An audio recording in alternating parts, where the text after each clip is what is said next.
You're talking wines today? We are talking wines, but I'm going to need change first because I boo-booed. Wearing wines today? I'm wearing them. I boo-booed. Love it. I'm just eating lunch. Oh! I reckon that's us, eh? Yeah, that's a nice little snapshot, I reckon, of the guys.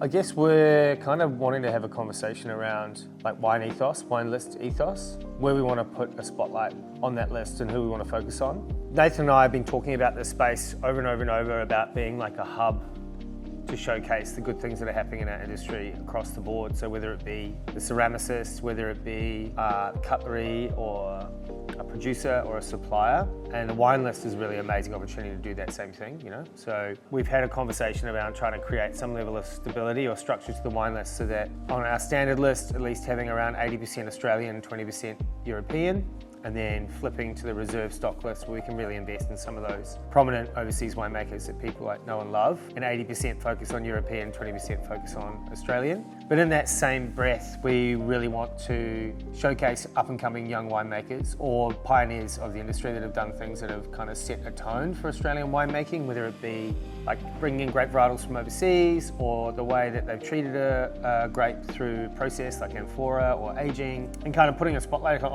on them and saying these people are interesting, they're worth knowing, they're worth educating both our team and the public about. And so that conversation then spurred to, well, how do we do that best?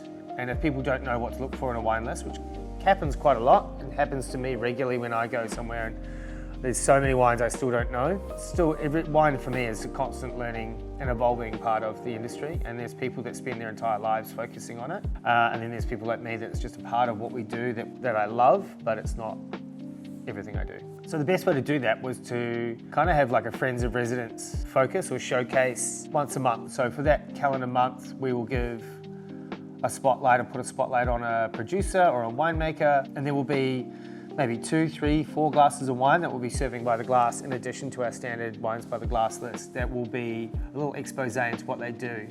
And that expose could be a really diverse range of all the wines that they produce for one vintage, or it could be the same wine shown across 3 different vintages. And that'll be a conversation with them as much as it is with us. And it's also a really cool opportunity to kind of showcase some wines to the team, educate them on those producers, so that when guests are in trying wine, we can have a conversation not only around the wine they produce, but the person that makes them, because we've met those people. Making connections with people that are long-standing, you know? I think it's a really cool way to kind of start our wine list. Every wine list evolves over time. Any wine list in any restaurant you'll notice will change, ebb and flow.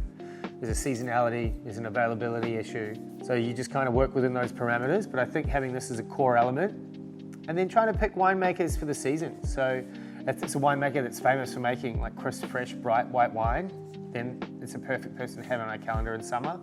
Someone that's famous for making a more classic old world style, more robust, savoury red wine that's perfectly paired in a winter menu, then we'll look at creating the calendars to kind of appease the style of wine that they make. There's a lot of thought that goes into it. Nathan's got a huge amount of experience with Australian wine, but through both Heart Attack and Sun Hands. They go through a lot, he sees a lot. My experience in European wine is specific, but not particularly broad. But we're going to be drawing on influence from our suppliers and from additional staff that'll be joining the team. We'll be introducing you to later on. That will have an influence in it as well. But I think as much as anything else, it's about drinking wine, trying wine outside of work, enjoying it in another atmosphere. And if you see something that's delicious or appropriate, or you hear about someone that's doing something interesting, exciting, to reach out, see if they want to come and have a chat. See if they want to have an opportunity to list their wine and showcase it in this sort of environment, which I think, especially as young winemakers, is quite difficult to do. You know, like you've got to find this balance between volume production, a price point that covers your costs and still pays you to be able to live a livable wage, and then getting it into restaurants that will showcase the wine that we've seen by the people you want to be drinking it. It's a really difficult industry to kind of break into. So if we can help in any way, then we'll do it. Yeah, and I think so much of hospitality has lineage back to artistry, you know, like artisans, people that are trying to create something. It takes a whole year to produce something in a bottle, and there's like a love and an artistry to that, and that flows through to the space that we're in, you know, it makes sense. The cool thing is, over my time working in Australia, I've built some really amazing relationships with suppliers. Michael from Covino is one of those people. We've got a beautiful Langhe Nebbiolo 22 to have a taste of. I've already poured a glass.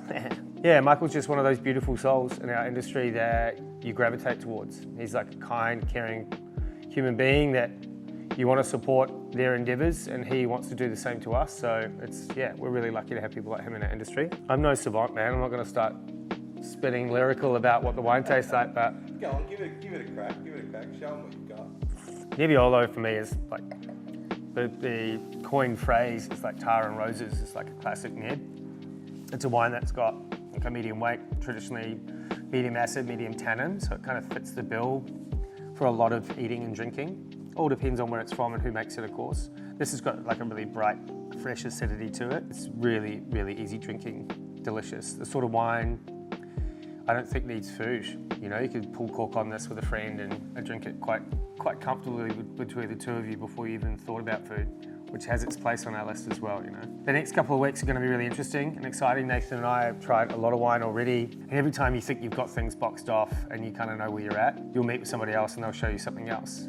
You put it back in the same position where you're trying to condense it all to 100 to 120 bottles, which is not easy. I've always been told it's easier to have a massive wine list than a small one, but we've got to find somewhere to put it. We don't have a lot of space here, so it looks like it's probably going to be between 100 and 150 bottles to get the doors open, and I'm sure a lot of those wines will disappear pretty quickly after we have our opening weeks. Ready and waiting, hiding in the wings for when those first few weeks, fingers crossed, we're full to the gills of drinkers and eaters. It's going to be really fun. I can't wait.